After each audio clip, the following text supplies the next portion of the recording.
Ministri i Infrastrukturës Enea Karakaçi ka deklaruar se dikasteri që ai drejton po i ndjek me shqetësim përplasjet dhe konfliktet mes dy kompanive private të përfshira në ndërtimin e aeroportit të Vlorës. Sipas tij, ministria nuk është palë në këtë konflikt, por situata ka sjellë vonesa në punime.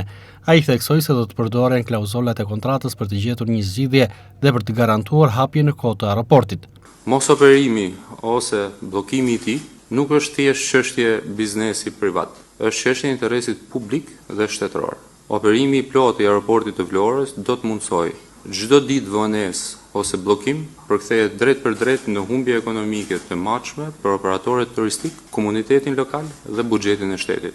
Pamundësia për të ofruar infrastrukturë ajrore funksionale në jug të vendit dëmton reputacionin kombëtar dhe dërgon mesazhe negative tek investitorët e mundshëm. Shqipëria nuk mund të paraqitet jo serioze para partnerëve të saj për shkak të mosmarrëveshjeve private mes aksionarëve. Shteti shqiptar, në bazë të kornizës kushtetuese dhe ligjore, është i detyruar dhe plotësisht i angazhuar të garantojë funksionimin e infrastrukturave të rëndësisë së veçantë. Çdo infrastrukturë koncesionare me karakter publik dhe strategjik mbahet nën kujdesin e vazhdueshëm të shtetit, i cili vepron si garantues i fundit i operacionalitetit të tyre. Ministria e Infrastrukturës dhe Energjisë ka ndjekur çdo fazë të procesit të ndërtimit të aeroportit të Vlorës, me vëmendje të plotë dhe rigorozitet institucional. Ministria ka siguruar që gjitha proceset të jenë në përputhje me detyrimet kontraktore, kushtet e koncesionit dhe kuadrin ligjor shqiptar dhe ndërkombëtar. Të drejtat dhe detyrimet e gjitha palëve janë respektuar në mënyrë të plotë nga Ministria e Infrastrukturës dhe Energjisë. Megjithatë,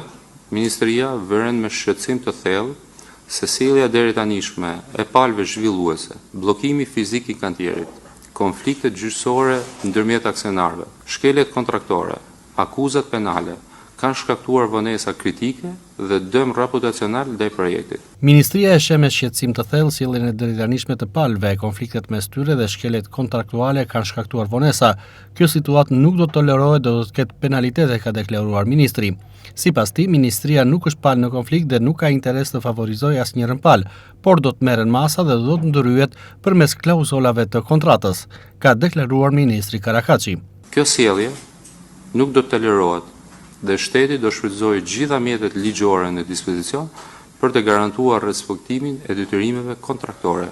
Konflikti që pengon realizimin e aeroportit të Vlorës duhet të kuptojmë që është në thelb një mosmarrëveshje e pastër, civile dhe kontraktore mes dy palëve private. Kjo mosmarrëveshje ka kaluar në disa faza eskalimi, nga debati brendshëm aksionar, në betejë gjyqësore dhe deri në hapjen e procedurave penale. Është thelbësore të kuptohet që ministria nuk është palë në këtë konflikt dhe nuk ka interes të favorizojë asnjërin palë aksionare. Siç tregon shumë qartë, edhe qëndrimi i mbajtur nga Ministria e Infrastrukturës dhe Energjisë në gjitha proceset gjyqësore të zhvilluara deri tani mes palëve, dhe këto janë gjitha publike.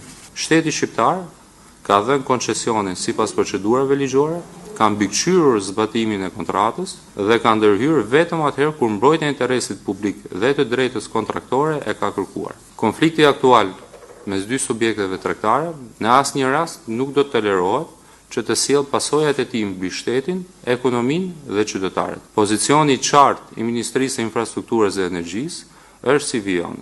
Pavarësisht natyrës private të mosmarrëveshjes, asnjë nuk ka të drejtë të mbajë peng një infrastrukturë me rëndësi kombëtare. Zgjidhja e konfliktit është detyrë e palëve dhe gjykatave kompetente.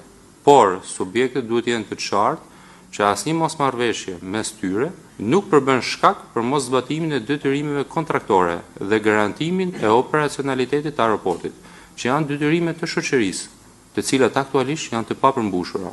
Ministria ka ndjekur hapet e nevojshëm ligjor për garantimin e të drejtave të saj kontraktore dhe është e përgatitur të përdorë instrumentat e mëvonshëm kontraktor, përfshirë aktivizimin e çdo klauzole në kontratë për të siguruar që aeroporti i Vlorës të hapet dhe të operojë sipas afateve të detyrueshme, duke mos legjitimuar asnjë mosmarrëveshje si pengesë për ndërtimin e kësaj vepre.